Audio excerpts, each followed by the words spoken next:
Peisai na koleng bung sari na chir chun zom le ngalang tlai ni herliam tur chu kol kila asen phut maya lute chu alunga leng em maya pisange mutur chuan avakal ngota anin zon ahan thleng chu amitha lom zola aron lang oi oya an kot zola an hanin koi je te mailum aipa an zaidun laite angai tu chuaka lom zola chu aril ruin a aw ngot mayani kot laya chuan pisang chu aron chuaka ading vunga an pangpar khoi bula chuan azung ngot maya lutein azuk mu chuan aboi pui ngal sok suka nusang idam thamo ati chuan pisang chuan hriat lo mel takin amel ha a keima lutei a hantilea ron hrechuak le ni om takin lutei chuan pisang om dana mu chuan aril ru ana hlea asam te chu atruak na sato in ama po chu atar chak lea lutei la engemo buain achuak ve renga class ala kal zeu boknen afangai sakman reng bing bok silaw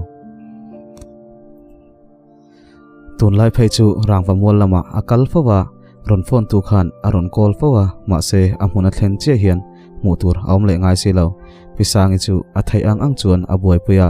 raibak lawa chuan pangai takin aron om vele maya pisangi aron har chuan hu chuan ain thlasung ema mi buai pui ni reng mai te chu za thla ka tin thi dai mai chu achak rum thina lute chuan nusang lo ngak ram ro thil hi ahar sari ema ma se engkim hi kala chui chuak emang kan pathumin lom zola tenen lim takin kan la om holeang atia pisangi po chu along ve lea ai rong te bol puin hotum chuan ain siama a phone chu aron rilea a phone call don chu a number shia than takania achang ngal wata hello lute tuna angai aron kalro engkim ka hrilang che ibial pa tha ani nge ni lo ishiat du chuan nangmain atibung huta lute chuan hei kalenga karon thleng ma theilawang lom charang che atia chupa chuan daruk main lo thlengro helai mun hi kata na himlo atia phone da maka lute chu ain siam soka anin lama kalin anu scooty chu ala chuaka manmo takin atlana vaiba ko na thleng tha traffic police chuan alo la ham ding zuya kapu kaman mo lutuk min kaltir mai te atia traffic police la chuan khoi license ati deuh maka lute line lo nei silo kapu ka keng lawa nakina karon pe mai don chem ni atia police chuan cheng zanga min pe mai ro ati ngota lute la chuan paisa cheng sa thumba ka lo ak chuak mi lawa lute man mo to lutuk chuan adu lo tak mai chu ati ngain a hreta kapa hi puthanga MLA nia ka phone anga cheng zanga chu karon pek tir don chenia nangma ngein ibeng he don nia ati ve maka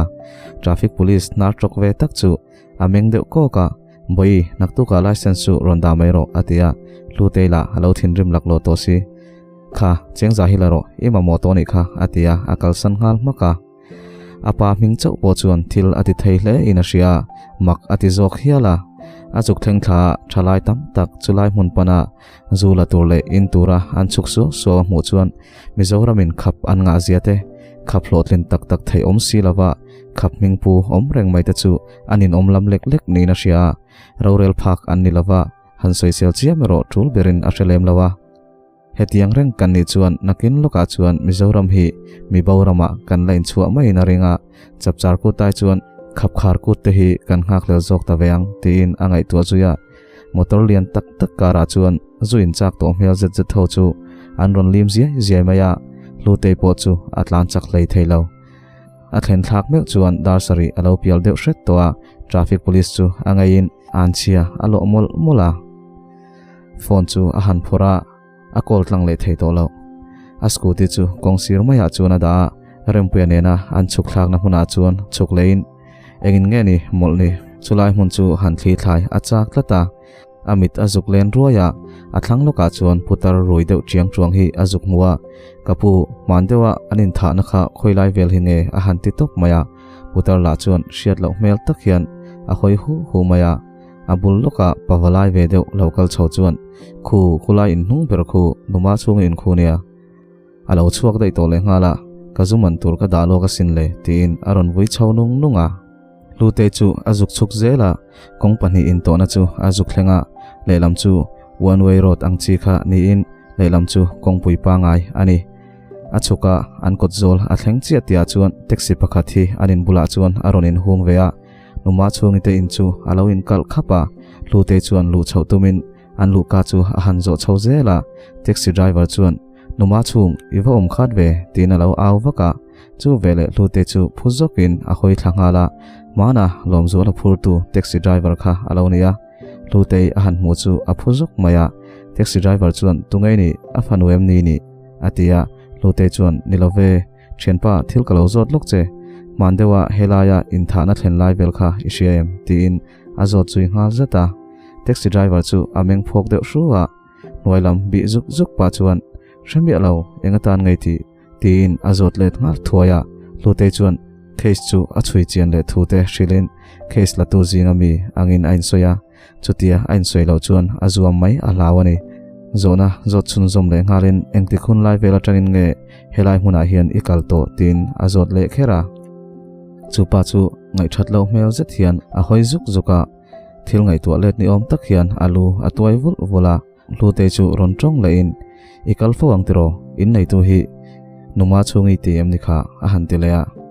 chupa chuan kalfo love karma sa deu lokatang khanania atia a chang ba deu nuai maya chutia anin biak lai chuan an pia chia tang chuan parbuk iron kalelo tia awlu lu thom aron chuak ngala taxi driver para chuan hun lo ati hle maya a thian pa biak lua biak zutua anti thin chuni in alaron phei zuya para chuan lute chu a en deuh zuk towa lute po chuan para mela lo thona chu aman thiam thuaya hepa hian engemaw hriat chu nei ani ti in angai tu zui neu newa lute chuan kalsan mai a han tuma para po chu a thodeu huaya biak lu chu ron thlengin lute a hmu chuan ehem chiksreu ve tin a fiam zui shama lute chuan a hlau ru ve dewa ma se in ring tok tak anga om chu atum tlata biak lu chuan parbuk thama sa chung zong khan engei ron kal lo numa chungi bungrua zong kan thiar pui ve kalom ati de ula para chuan tongzoi tur chuan a han hrila lute chuan lo hre phain kar masa lo katanga kalangin ain soisia tin angai to let lea thu han zo fia le chu adu viawa ma se mai chi om nem zok ania thil thalo zok a thleng thei ni ti hriain a let tu talawa akal liam don chuan a taxi number chu a phone chuan tha alak sak ru zewa a scooty lampan chuan a chho ngala a phone a han en chiang chu anu miss call alo om chau maya lute chuan call letin hello ati chia chu lalun lu scooty la chuakem ni aron tinghal deuh ton tona lute chuan anu mi zia a hriat chian em awang chuan a oliam mai maya a buai deuh hi chuan a thin rim hluaya a thin rim rei ngai lo tia hria phone atang chuan a du tokin a an thin rim tira ina thlen chuan alo du tok le to mai don ti chu a chiang ani lute chuan kanu karon thlengani mai phone mangmol pain aril tram chuan kong sira thil zor vel chu traffic police nena a poisa choi bang chuan alaya a ei phota ain khal ho ta ni lo chambok chuan a hole na ama ai chuan zanin chu lo tling deu zokin ain hria nidanga a ho ai ngot chuan a hlim ve dewa visually po lutei avin ton no chuan pathian ro puizia chu an soi zui ngal mula an tim chuan thutak a in thilmak an buai pui ani bermai an veng chunga chuan soi an kai deuh hat to renga ma se an lo millianin an members te an lo changkang ve hlom bok nen mi chuan midang ho ngot ai chuan an sel na sangam lova puthanga po chuan an khosak dan chu adu wak to lo thu a hril ve zeu maya ma se visually ve thung chuan ei ruk te hi pathian hena kan hlan thiang hlima sum thiang hlim an ni to hi pathian nena kanin kara hi chuan loin rol lo zok te ati deuh chara puthanga po chuan ti vak ngaina a hrebik lo ni nipui boruak ain tana zoram po tun ma ang ani to lo khuwa alum em towa sikle sa adang lam talutuk chu tlema kum upalam deuh te phei chuan an tuar thei lo lek chu ni e jing ni chuak po chu aron sa tha atin jing kara tangin boruak po chu atang thanga hle a lute chuan hre viang ma se lomzola kan chu thain a hria lomzola chuan anu chanchin alo zot nge yanga engtin nge chanang ahmangai zel chunga beidong taka aumlai chu engtin nge ahmu theyang atwar zawangem aril ru chu ain suala engponi se athil chuilai te chu hril turin wakan nge chu thain a hria ma se inkan chu an phalangem tila a hrelo aril ru abuai leya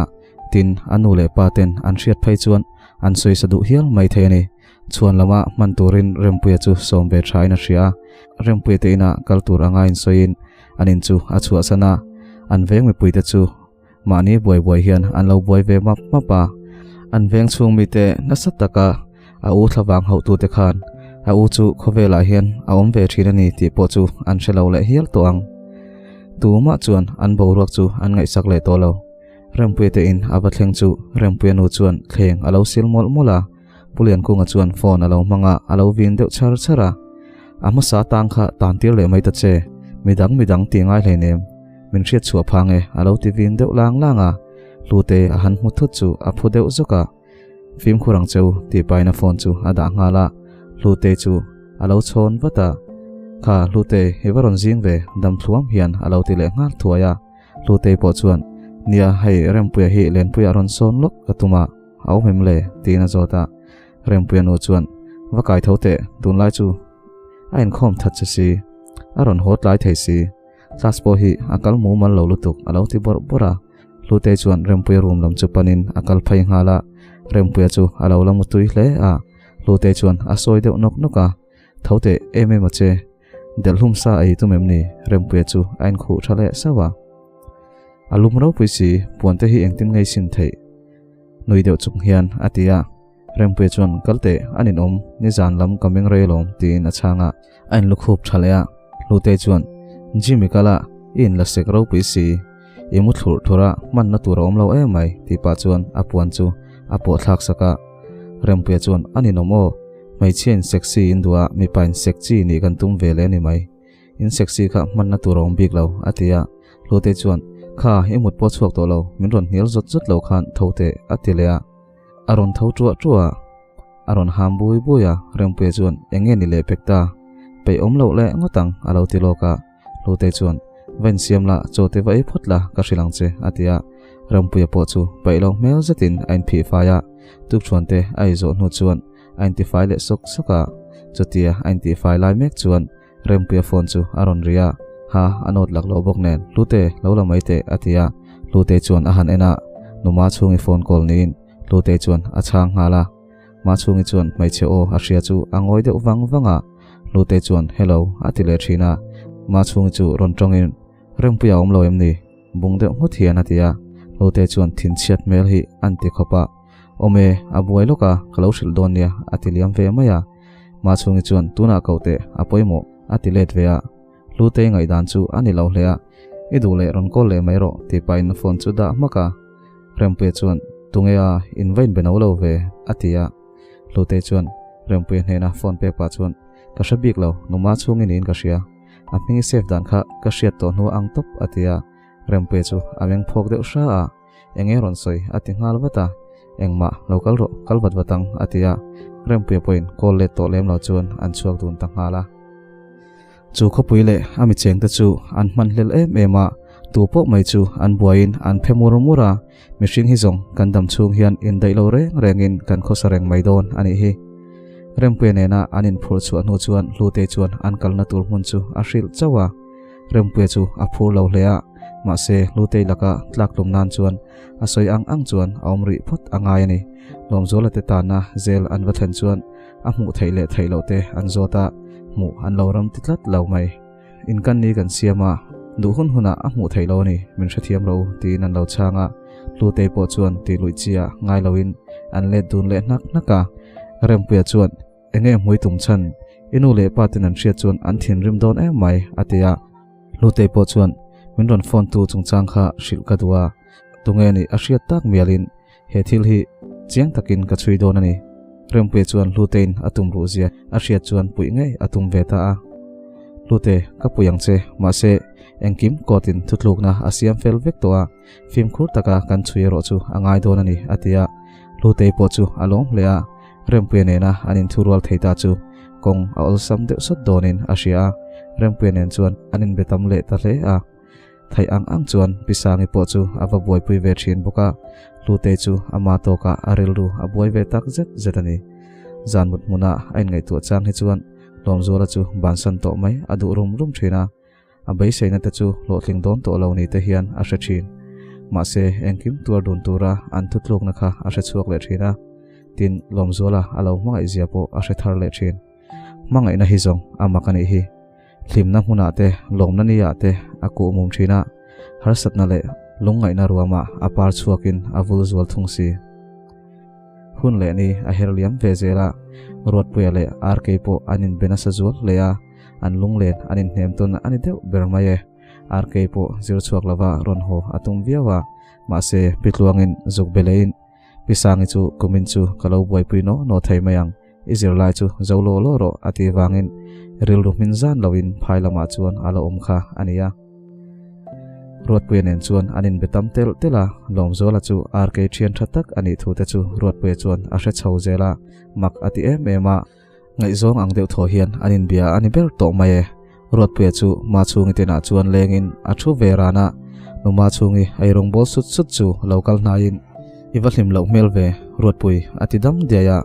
rot puye chuan kha zan kha ka hre chuak le thin ma som ki ma thi zan kha kamit thla hian a cham reng mai numa chungi chuan a holutuk tikhan poi khoi tu po anman to kha enga ma ngai to su atile maka rot pe chuan chang vele ngalin kha zana taxi driver kha tunge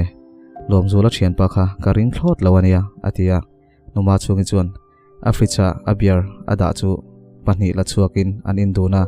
numa chungi chuan biarin pa chuan par bukani kha ani chu ringhel do su ka hre chiang alom tikhan kod ro rela zo to a engama loboi to su atuar tur dik takin atuar to atia choi tur te chuan asom ve ngala ma se in lama ti tur na yawangin choi loin rot pe chu ril runuam lo tak chuan achuak ve le ta a tlai kha chu puthanga bial fang aron ho ma deu thuta pi zoli le puchunga chu an lo ti dun mol mola puchunga chuan in larna a mu thu te mizoram chu chiat na satakin min la tuam don thu te chumilaka kan himnan chuan kaushanin ti thei anei lawa kaushan hi lalpan apom to lo rongbol tu der tam takhi lalpan a chiat donani zoram chiat na laka kan him theinan chuan tholom lama kan tim hi kan tran angai don atia visually chuan engza avel nge nga yang tina zota nangman bulhan tran la cheng sin khatin kan tran anga chuti chuan kan mi te hian min ron zui mayang atia visually ruma poisalo tura alu lai chuan puthanga chu aron luta a chaw ve bok nen puchunga a han mu chu alom lo hleya puchunga chuan nui sang hian alo bia puthanga chuan arul tok lekin a changa lute khoya ngai nom chau nen in lo bo diak zel mai atia lute chu aron chuaka kapa chu naktuka karon hodoni ti mokatia atia tuin turte alak sak sok soka puthanga chuan khongai nu om a han ti leya puchunga chuan in chunga a chawni kha alo ti sapa puthanga chu in thak turin a chaw ve ngala visually chuan poisa chu alo chiar mola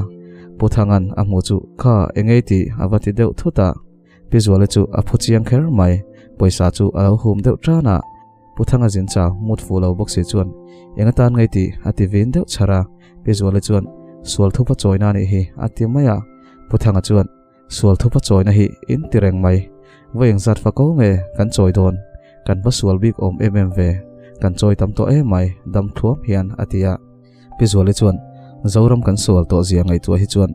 kan line phal tlem zok ngota sin atia lo chang vele ngalin nui zoram hi kan chung ko sum chau chuan kan chan him zo lawang atia visually po chuan tun tum chu apasal chu athin rim vele nia a hriata wangin a chang win wak ngam lo dewa onem duai hian o kan chung ko chawin kan choi leinem mizoram tan kan tim hi kan pen chuaka sin atia puthanga chuan in tim poisa tholom hi khoya nge chuale po isiam ni pathian hi heng in sum tho khom mang hian in tlon lungoi lawang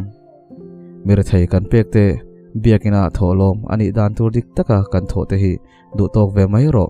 lansar itum lutuk na hian zoram tana ka thona konga minti buai ni hi ati vin deu lara visually point do thei to bik lawin zoram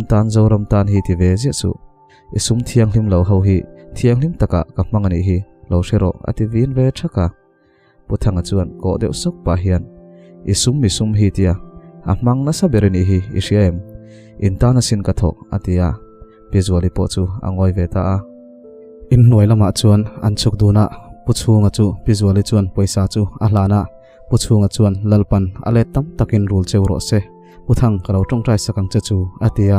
puthanga ngai dan ni lo lutuk chuan in lalpa chuan ale tam takin min rul to su se thupa choinan adu le tam thei e mai atilet ve saka visual chuan in tong trai ti ro ti pa chuan alo ngok zawa puthanga bok chuan ka tong trai ve thaye in pathian le kam pathian biak hi ain ang lawang atia puchunga po chu hril hai tak chuan achuak ta hnu hnuwa kong ka bul thleng chu visual chuan athla puthanga bula chuan imak lutuk mai khatiangin pathian mi hman te antingayam ni atia puzuala chuan pathian mi hman ani lo kha mi hman ve shim shimani kha mi tholom manga eizong ani ngotalom atile saka visual chuan tharau thiang hlim soi chiange film khurte atia puthanga chuan khoimo inute pol tharau thiang hlim kan soi sel tam main mami choi siamte atia lute chuan apa lam chu alo tran deuh zok viawa pa ilo hodon loi mukatia chopok alo chungkep lo chesin ka chungbel donem ni atia puthanga chuan angai lo inun tipung ro se thil makan lom malom ati khung le khera visual chuan tikhan ai teu in bula choi poka chak nek love atia room lama chuan a chau san tam maka lute chu apa nen chuan ngoi rengin cho chu an ai don mol mola nakin dewa chuan lute chuan pa uma ma than cho kan siam thave don loem ni atia apa chuan inun angai saksi lawa ka boi pui man be boxi lo athi champha ma chuan kan khoyang chu atia akham ngal deuh maya lute chuan ai kham ve nu chuan ati fel zung zunga a room lam chu apan leta kumin hi college chan chu akum ani ve towa lekha azir thalo em maisia lekha zir a han tuma aril ruwa lom zuala le anu ngot chu anon lang le thina aril ruwa lut lo tak chuan azir lai chu a han chiar lui ve rama phone chu a han ena thalak ain kola taxi number alak rukha amule lola a hre chuak thuta rempe chu a kol ngala rempe chuan number chu thon turin atia rempe po chuan taxi number chu a chui ngala anei tu chu zarkot pa puzawa ania atu class kalpa en ngal to chuan thu anti tludun ta ani parbuka chuan zu alo ruile to hlea zarkota annu pa in mi noilo in an oma parbuka chuan ma chungi chu akola numa chung lomzola case kha an khoilem ni mania ina ron kalkatuma